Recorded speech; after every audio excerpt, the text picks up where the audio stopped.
you live from my office here in Lincoln, Nebraska, at the beautiful campus of UNL.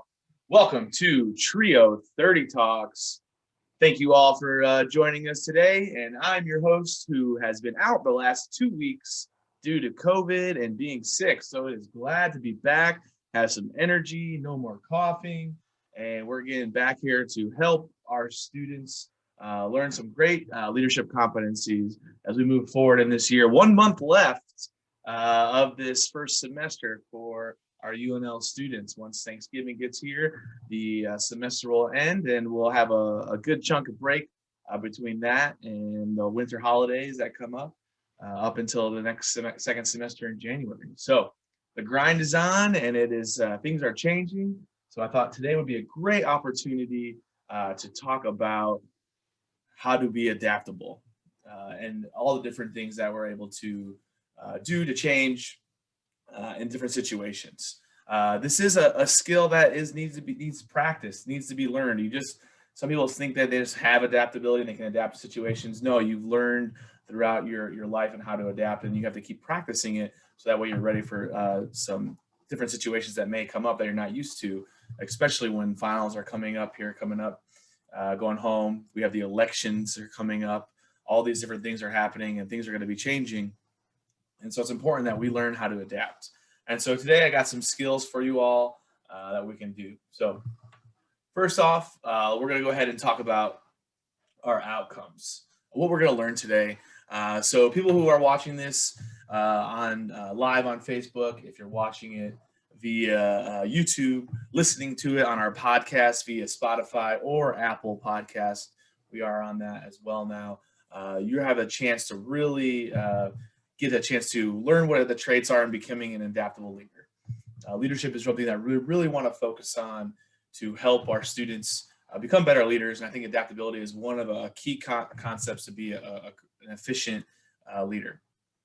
You're going to discover different tips on how to enhance being adaptable, different things that you're able to do and to work for, and then develop strategies for being an adaptable leader again. So this is how you're going to start learning how to learn different things on how to become an adaptable person. Again, these are learned traits. You have to practice it, do different types of things. You're just not going to be like, oh, wake up one morning, I'm adaptable to all situations.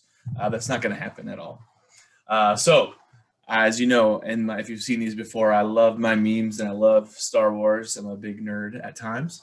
So beware the dark side, stubbornness, denial, the dark side of adaptability are they. And so that's just kind of saying that if you're a stubborn person or you're in denial, that kind of leads to the dark side of not being able to be adaptable. So first, let's start off with some great synonyms for being adaptable. So maybe you're like, oh, I'm this kind of person. I'm versatile. I'm flexible, adjustable. I am malleable, accommodating, easygoing, multi-skilled, all-purpose. All right, these are just different words that I think are important for you to kind of know that these are things that can go into being adaptable, not just one type of area. Like you might be flexible in one time, different situations. You might have some all-purpose knowledge. You could change directions based off a project that you're going or the way that you're studying. But maybe you're not accommodating. Maybe you need to be a little bit more accommodating to different scenarios that are around you. So these are just some other words for adaptability in case you're struggling on, what does it mean to be adaptable? This is kind of some of those words that you can go to that you might use a little bit more than adaptability. So people like to say they're flexible a lot of times. That's a really easy one to go to. That is very similar to being adaptable. So first, I want you to really think about, as you're sitting there listening or watching, what is your definition of adaptability? So take a piece of paper out, take a second, really think about, okay, what is my definition of adaptability? Having a chance to know what your definition is really going to help you through this presentation and through this session on adaptability. And really also help you kind of understand, okay, what is my definition, and see the things that you learned today. Do they match that? Do I need to add more to my definition? Do I need to take some stuff away from my definition? What might it be? So really take a minute here to think about what is your definition of adaptability. Okay, so What is your definition of adaptability? Okay, the one that I have is the ability to respond proactively to changed circumstances. That's one definition. The quality of being able to adjust new conditions. So looking at so if something pops up and you're say you're at you're studying in a group, all right, or you're doing a group project and your group partner doesn't show up. How many times does that happen? All right. So how can we adjust to those new conditions? Okay, if this, Brian's not going to be here for our helping us out our presentation. How can we adjust? What can we do to take over that person's part, to take over his part, and move forward? So that's just a kind of a quick example of that. The capacity to be modified for a new use or purpose. So really being adaptable, different types of things that you might see. For instance, the capacity to be modified for a new or user or purpose. And so looking at different ways, how can I use this in a different way? How can I use this, for instance, a bucket? Like I'll use a bucket, for example. All right, I need something to, all I have is a bucket. I need to carry these books. So I'm gonna put these books in the bucket. That bucket wasn't designed to carry books, but that's what I'm gonna use now and be adaptable to my circumstances around me. The ability to change or be changed to fit a changed circumstances.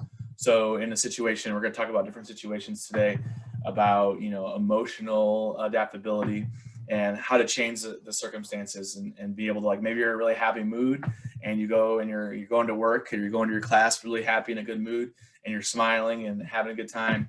And then your friend just tells you that their pet passed away. And so how can you adapt to that situation to kind of mimic the mood that needs to be adaptable for you? And so again, a meme here, adaptability is seeing the obstacle as something to be overcome. And so that's going to be something to think about, is like the adaptability is like, how can I overcome the situation that I'm in currently? So here's an idea. So change is constant and it is inevitable. Leaders all over the world are facing change and complexity, new cultures, new jobs, new markets, new everything. It is a constant state of change. Nothing's going to stay the same from the next thing to the next. I mean, think about your phones. Our phones change every year. There's a new model. There's a new way. There's a new program that comes out that you need to learn, right? All these different things are changing, and it's time to start being a little bit more adaptable and learning these new things.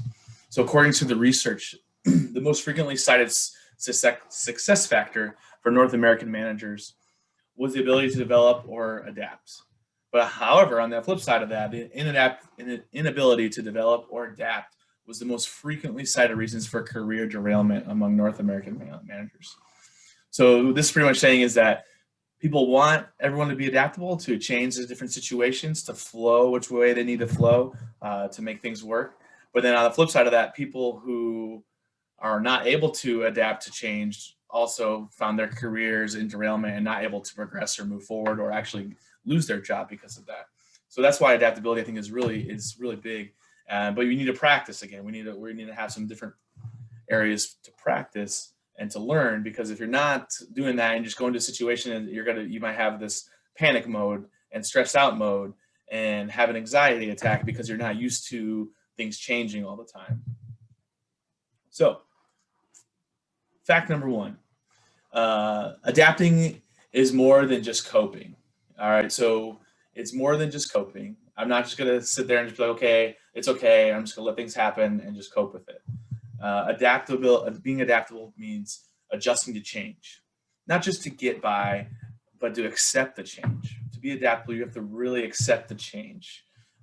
In this way, that by accepting that, you can hone in strategies for dealing with the unknown and shift your behavior to accommodate new situations and challenges. So really, it's focusing again on, all right, not just like saying, okay, I'm going to deal with this. Okay, it is what it is. I got to deal with it. But it's taking that challenge on and saying, okay, I'm going to accept this change. I'm going to figure out ways that I can implement this change to make it the best possible situation for everyone around me and for myself. So really thinking about that.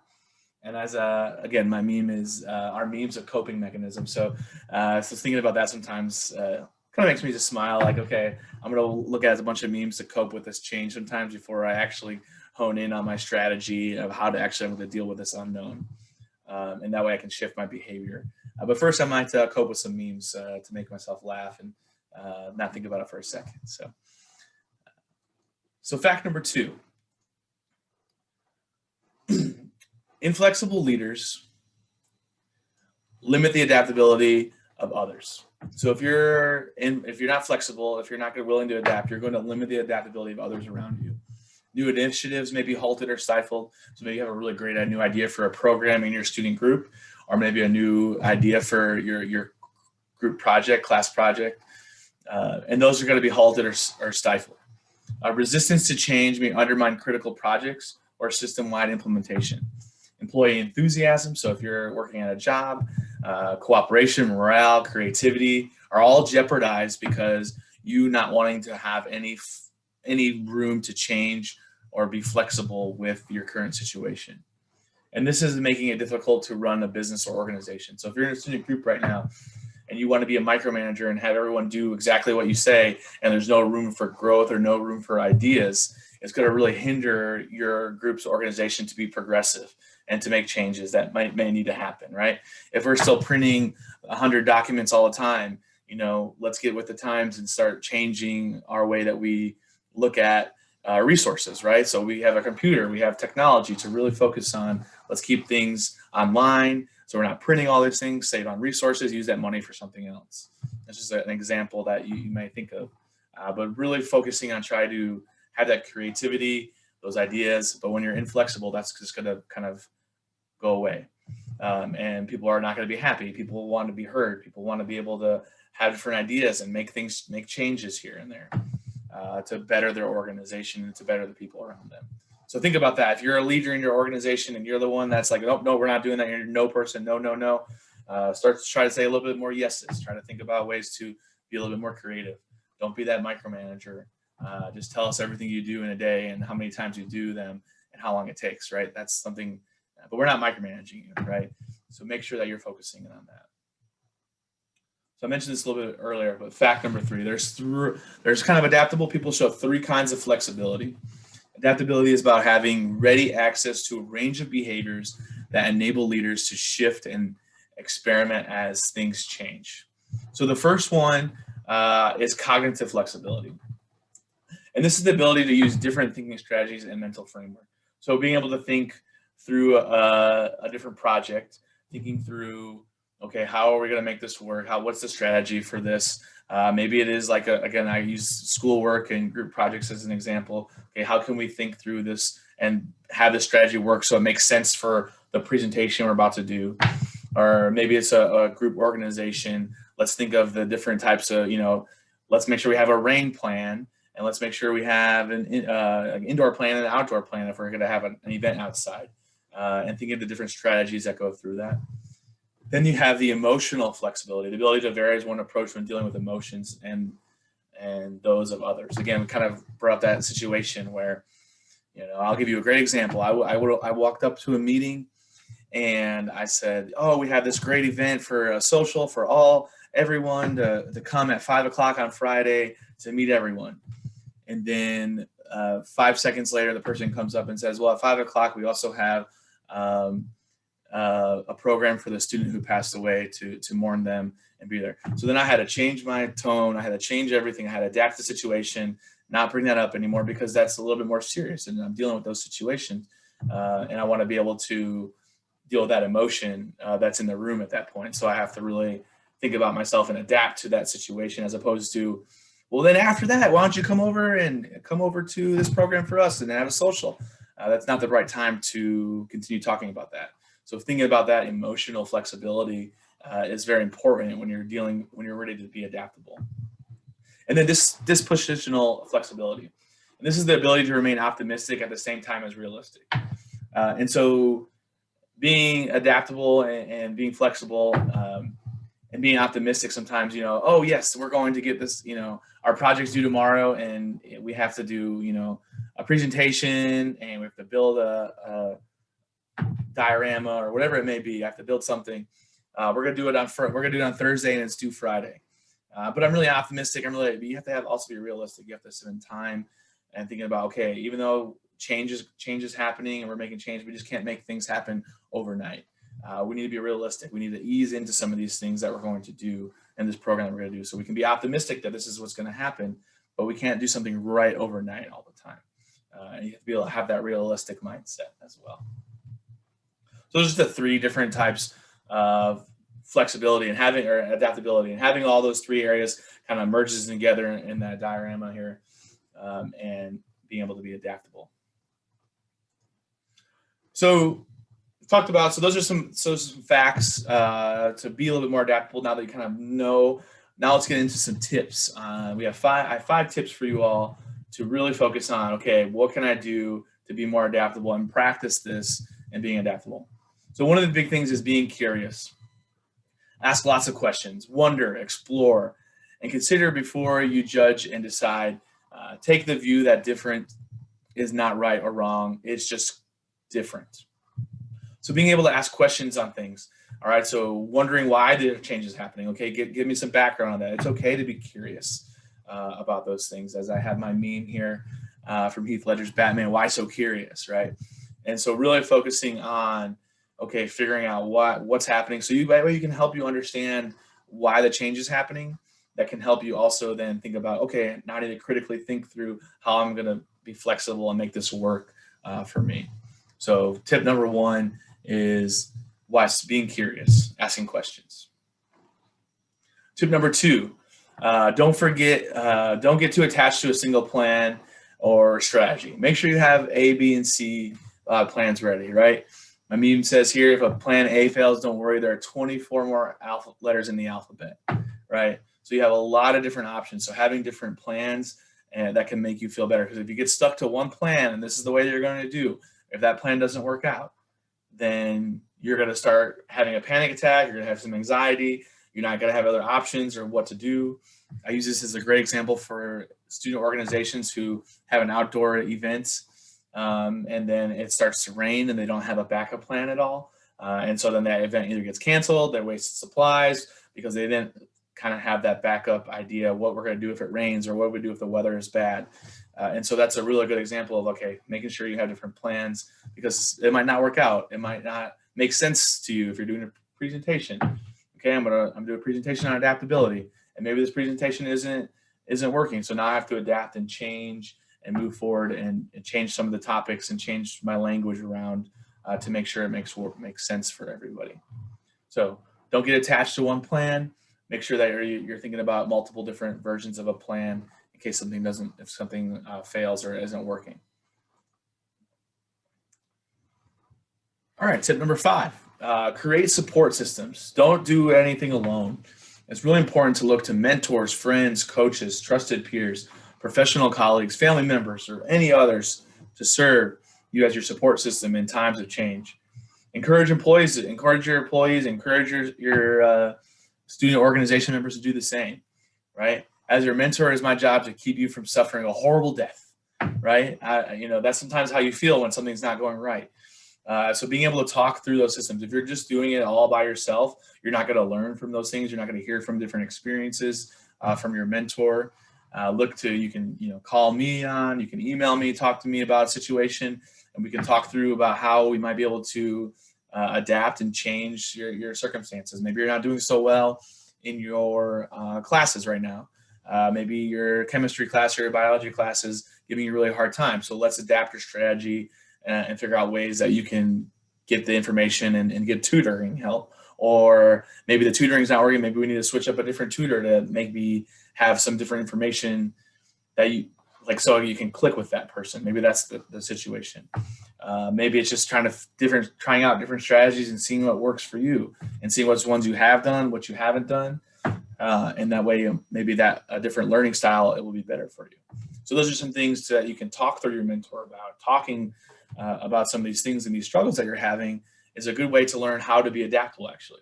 Because you're like, well, this strategy is not working, so what do I do? And you can get some different ideas, some different tips and tricks on the search situation, so you can adapt and change your workflow and be flexible with that. So make sure you get a support system as another tip. All right, here's one of our other tips is understand your own reaction to change. Leading change by example requires honesty and authenticity. I can never say that word. You have to be clear about your own emotions and thoughts about changes so you can be straightforward with others. If change is scary, right? When change happens, it is scary. Like moving to a new state, being a first-year student at a college, getting ready to graduate. Those things are all going to be changing, and that can be scary for you all. So how do I deal with change? Is my first instinct to hide in my closet and not do anything? Or is it to go out and just forget about it? How do I react to change? And so you have to really think about it yourself and really think, okay, hey, I'm a person who change. I don't deal with change very well. And so knowing that about yourself and being honest with yourself, you can then start to find strategies to deal with it. So what are some healthy strategies that I can deal with change? And so that's very important to think about. So understanding your own reaction to when things change. When I come in and hear, oh, we're changing everything and we're doing it this way, take a deep breath, figure out what it needs to be, and then move forward. Or is it, hey, I need 5 minutes to think about it, get it in my head, or I need a day, whatever it may be. You got to know that about yourself so you can be honest with somebody like, hey, I don't deal with change very well. It's going to take me a day to figure this out. Immerse yourself into new environments is our last tip. Jump in, sit right in and meet new people. Learn the ropes in a new situation. Do this when you are confronted by change. But getting practice by joining activities, meetings, new people, trying new things on a regular basis. I'm a big believer that people who have played sports are really starting to get accustomed to change and adaptability, because you have to adapt to so many different situations when you play sports, which can transfer into the real world and transfer into your schoolwork, transfer into your job, transfer into your social situations, whatever it may be. I think these jumping into these different situations is very helpful for athletes because they are changing a lot. So if you're not an athlete, that's okay, but you need to start practicing these things. You need to start jumping into different organizations. If you just do the same thing over and over again in the same group and the same thing, you're not going to be able to have those experiences about what is it like to have different leadership, or what is it like to have a different organization. So trying out different things, going to different meetings, going to different programs, getting yourself out there is really important so you can start learning how to adapt to different situations and adapt to change. Because if you do the same thing for these next 4 years, or in these 4 years that you're here at UNL, or 5 or 6, hopefully 4, you are able to, if you're doing the same thing and you get into a new job and you move, say you move here from Lincoln and you're going to go ahead and move to North Carolina, it's going to be a wholly different total culture shock, change, everything. And you might not be ready for that change because you have been doing the same thing over and over again. But having different situations and moving forward and immersing yourself into different environments will help you handle that change a little bit more after you graduate, wherever your career path takes you. So it's very important to think about that as you're moving forward and change. Those are the tips there. So I do have some questions to think about. So first question here for everyone is, what are some examples of your comfort zones? So thinking about that, so not interacting with new people, staying at home, what are some examples of that? So thinking about through that.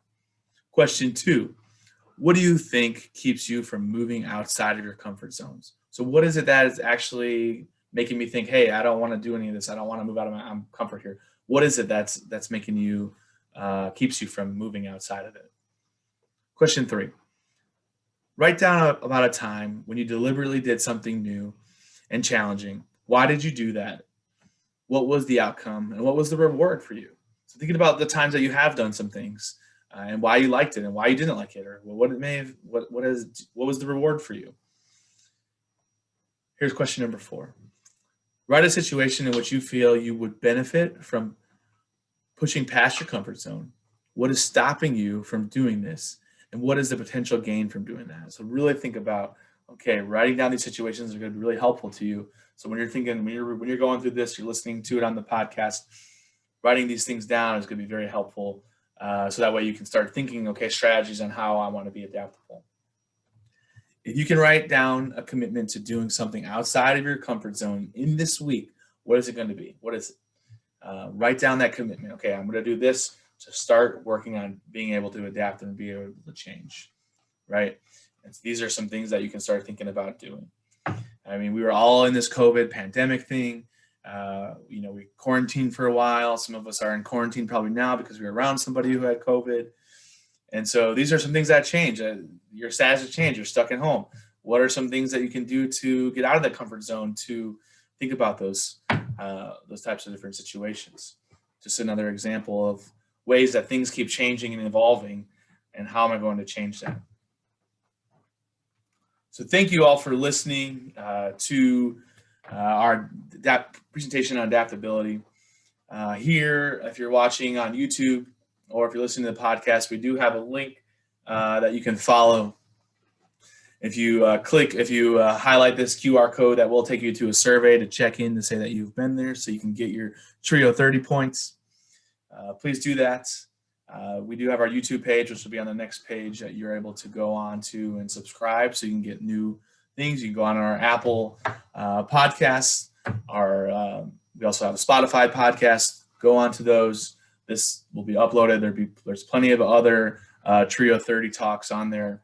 Talk about different resources and different tips to help you be successful in college, which leads us to next week. So next week, we're going to talk about conflict management and really thinking about ways to how to deal with conflict. That's a skill that everyone needs, especially coming up here with the politics and the voting and the election results. There's going to be a lot of conflict that's going to follow. And so we really want to have some strategies on how can we better be conflict managed. How can we manage our conflicts with others? We might not agree with people, so how do I manage that conflict? And then so after that presentation is done at 4:30, we are then going to do a special program for all students, which will not be recorded. It will not be live. It'll just be a Zoom link for students to go on to. Check your Canvas email, because that's where it's at. And you can go there next Wednesday at 4:30. And this is going to be a conversation just about the election results. Where we're at. We don't know what's going to happen, but I want to have a space for our students to talk about these things, to talk about their thoughts, get their thoughts out there, hear what others have to say. I just have a space for students to really think about this election and what it means. They've been quoting this as the biggest election of my lifetime. And I think that's very true. It's very divided right now in our country. And so I think this is something to think about. So whether that's good or bad for you, anyone is welcome to come and talk about the results and the election, and we'll go from there. Like we said, we don't know what's going to happen. So I want to be proactive and have a space for students, no matter the good outcomes or the bad outcomes for you all. So again, that's going to be at 4:30 next Wednesday. And we go for as long as we need to. Again, we won't record it. It won't be live. It won't do any of that stuff. There'll be a live session before that about conflict management. And then we'll switch over to a different Zoom room, and we'll go right into talking about the election results. Lastly, is again, I'm going to keep putting this out there, our Apple podcast. We have our on Spotify, our podcast as well. We are at Instagram, UNL Trio Scholars. We have Twitter, UNL Trio Scholars. We do have a Facebook group if people still use Facebook. That's where a lot of these videos also get posted when we go live on Facebook. That is on their QR code right there, where you're able to scan that to go right to our Facebook group to join. And again, on YouTube, search UNL Trio Scholars. Subscribe. That's when you're going to get all the videos that I upload as well. A lot of different methods to listen to these Trio 30 talks, to get the information. Send it to your parents. They can benefit from some of these things too. Because as we move on throughout the year and into the summer, we're going to have different things on financial aid, different things about resources on campus that you might not know about, different tips and strategies for you to be successful. We have lots of already great Trio 30 talks, I believe, that's really benefit for you as a student. So check all those out. I want to say thank you all for listening. That is my time. It is now 4:30. Make sure you go out and vote by Tuesday. You can vote early if you need to, but Tuesday is the day to vote. It's very important. All of you are college students, so you should be of age to vote for your candidate of choice and the local candidates as well. Very important, so go and vote. We will see you next Wednesday, hopefully. Thank you all. Go Big Red.